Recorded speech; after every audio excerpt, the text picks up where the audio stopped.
শীতের শুরুতে আমার অনেকগুলো মুরগি মারা গিয়েছিল, একটি মহামারী আকারে ধারণ করেছিল। আমি একটি জরুরি কাজে গিয়েছিলাম, আমি আমার বাবার বাড়িতে বগুড়াতে।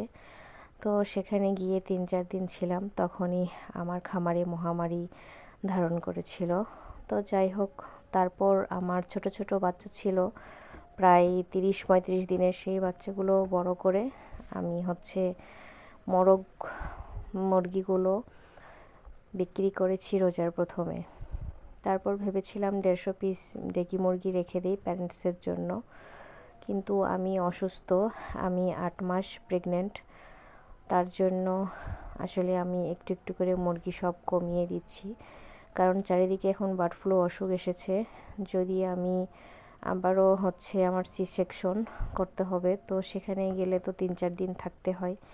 সেই 3-4 দিনে যদি আবারও কোনো সমস্যা ঢোকে খামারে, তাই ভয় পেয়ে আসলে অল্প কিছু মুরগি রেখে আমি গতকালকেও বিক্রি করেছি 20 পিসের মতো, আজকেও বিক্রি করছি, প্লাস আছে আরও বিক্রি করব। অল্প কিছু রেখে সবগুলোই বিক্রি করে দিব। তো সবাই আমার জন্য দোয়া করবেন, আমার খামারের জন্য দোয়া করবেন। আল্লাহ তাআলা যেন বারকত দান করেন।